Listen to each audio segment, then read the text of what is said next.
नमस्कार।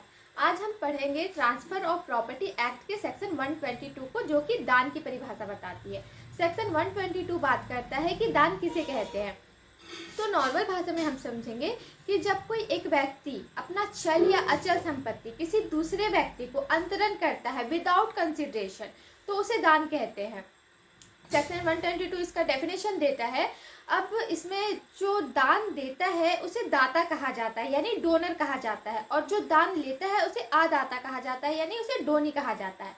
इसमें एक बात याद रखने वाली बात है कि जब कोई व्यक्ति किसी को दान दे रहा है और जो व्यक्ति दान ले रहा है, अगर वो दान लेते समय उसकी मृत्यु हो जाती है तो वैसा दान वैलिड नहीं माना जाएगा, वैसा दान वॉइड हो जाएगा।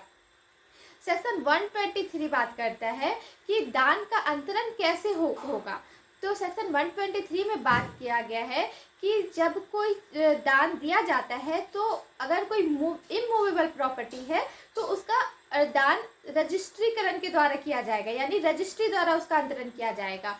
और एक बात इसमें बता दें कि जो चल संपत्ति है जरूरी नहीं है कि उसका दान रजिस्ट्रीकरण द्वारा ही किया जाए, वो एक नॉर्मल दस्तावेज के आधार पर भी किया जा सकता है।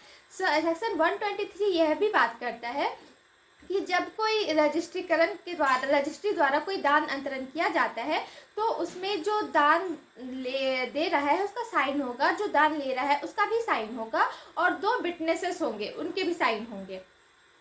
अब इसमें इसके एसेंशियल पे आते हैं। इसके एसेंशियल है पहला कि जो दान दे रहा है, जो दाता होता है, वह सक्षम होना चाहिए, यानी उसकी एज 18+ होनी चाहिए। लेकिन ये जरूरी नहीं है जो दान ले रहा है, जो अदाता है, वो सक्षम हो, वो 18 से भी नीचे हो सकता है। हम लोगों ने देखा कि पहला है कि स्वामित्व का अंतरण होना चाहिए, यानी कि ऑनरशिप का पूरी तरह से अंतरण हो जाना चाहिए। सेकेंड है कि आपका जो मैंने बताया कि एज 18+ होना चाहिए, जो डोनर है, जो दाता है, उसका एज 18+ होना चाहिए। लेकिन ये जरूरी नहीं है जो अदाता है, जो दान ले रहा है, वो 18+ ही हो, वो 18 से कम भी हो सकता है। और इसमें इम्पॉर्टेंट ये है कि ये कंसिडरेशन नहीं होना चाहिए, दान में कोई भी कंसिडरेशन नहीं होना चाहिए। दान चल या चल संपत्ति दोनों का भी हो सकता है। जो चल संपत्ति है जरूरी नहीं है कि उसको रजिस्ट्री द्वारा ही दान किया जाए। अब इसमें आप सेक्शन वाइज के हिसाब से मैंने जो नोट्स बनाया है उसके अकॉर्डिंग हम आपको बताते हैं।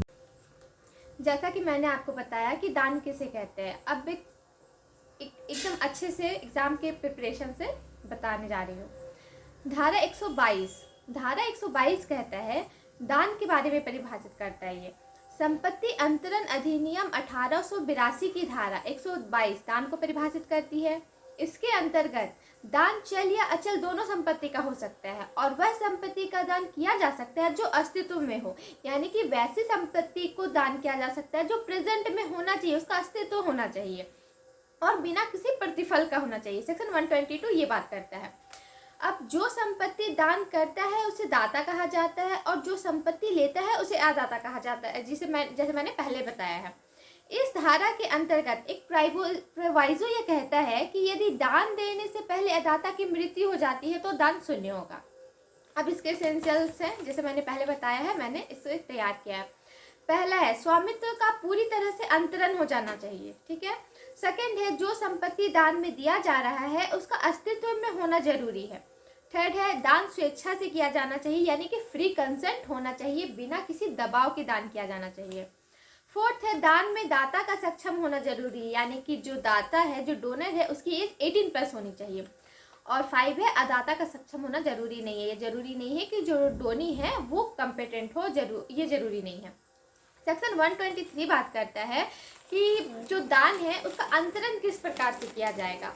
तो सेक्शन 123 में बताया गया है कि दान केवल रजिस्ट्रीकृत द्वारा ही किया जा सकता है, और दाता का लेख में हस्ताक्षर होगा, जो ले रहा है उसका साइन होगा, जो दे रहा है उसका भी साइन होगा, और 2 विटनेसेस होंगे, उनके भी साइन होंगे। यदि जिस संपत्ति का दान किया जा रहा है वह चल संपत्ति है तो जरूरी नहीं है कि उसको रजिस्ट्री द्वारा ही दान किया जा सके, इसका जो है कब्जा परिदत्त करके भी दान किया जा सकता है। सेक्शन 124 बात करता है, अब सेक्शन 124 में आते हैं। सेक्शन 124 बात करता है कि संपत्ति अंतरण अधिनियम की धारा 124 कहता है कि जिस संपत्ति का दान किया जा रहा है उसका अस्तित्व में होना बहुत जरूरी, जैसे कि मैंने एसेंशियल में ये पहले बता चुकी हूँ। सेक्शन 124 ये बात करता है कि जो संपत्ति अंतरण किया जा रहा है, दान दिया जा रहा है, उसका प्रेजेंट में होना बहुत जरूरी है।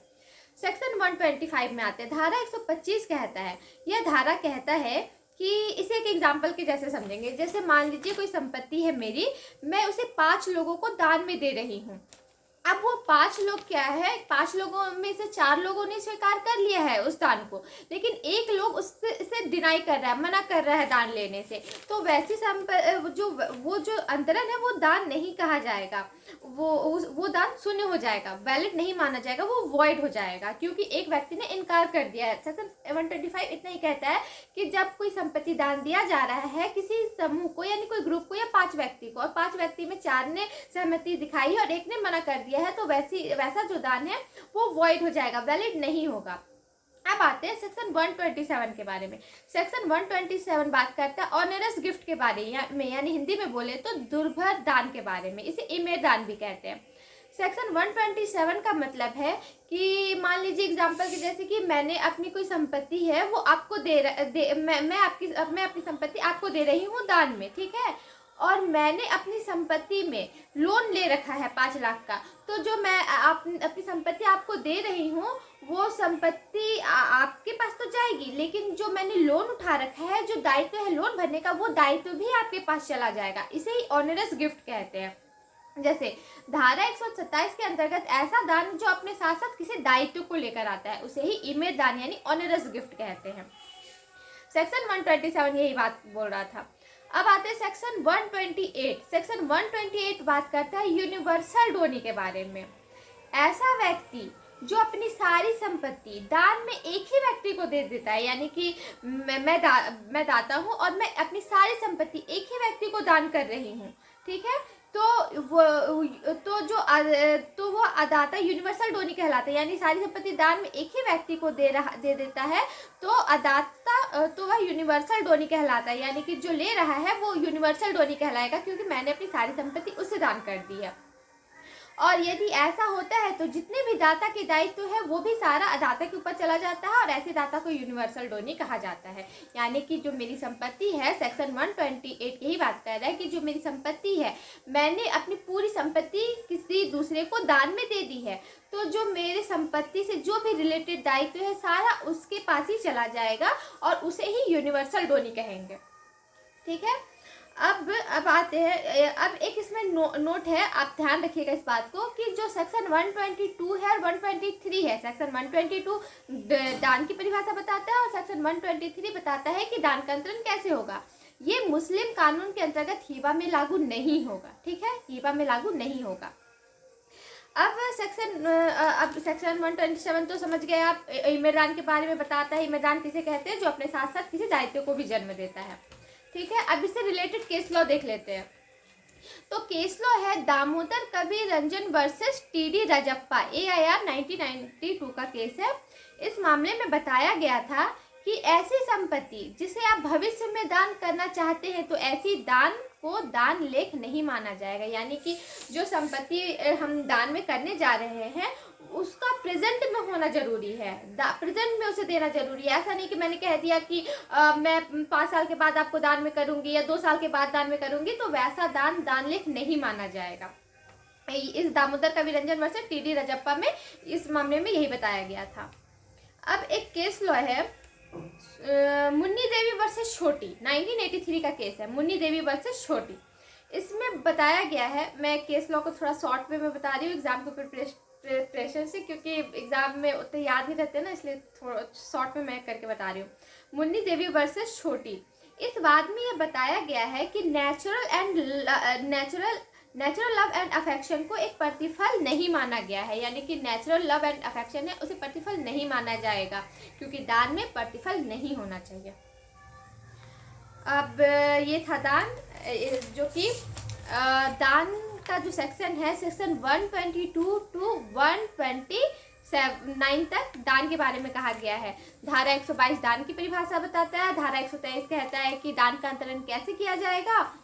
धारा 124 बताता है, धारा 124 कहता है कि जो दान है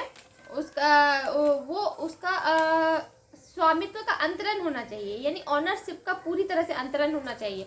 सेक्शन 125 बताता है कि वैसा दान जिसमें किसी ग्रुप को या कोई 5 व्यक्ति को दान दिया जा रहा है, उसमें से 4 व्यक्ति ने वो एक्सेप्ट कर लिया है दान को और एक व्यक्ति डिनाई कर रहा है, तो वो दान वैलिड नहीं होगा, वो वॉइड हो जाएगा। सेक्शन 127 बात कर रहा है ऑनरस गिफ्ट के बारे में, इमेज दान के बारे में। इमेज दान का मतलब तो आप समझ ही चुके होंगे कि वैसा दान जो अपने साथ कोई दायित्व को लेकर आता है उसे ही ऑनरस गिफ्ट कहते हैं, जो कि 127 में डिफाइन किया गया है। सेक्शन 127 ऑनरस गिफ्ट के बारे में बताता है। सेक्शन 129 आपका 128 यूनिवर्सल डोनी के बारे में बात करता है। तो ये था आपका ट्रांसफ़र ऑफ प्रॉपर्टी एक्ट का दान, जिसे मैंने पूरे विस्तार से समझाया है और आपको टेंशन लेने की ज़रूरत नहीं है, हिंदी में नोट्स मिल जाएंगे आपको। ये लास्ट तक बने रहिएगा, मैं इसका पिक लेकर के अपलोड कर दूँगी। ठीक है, नमस्ते।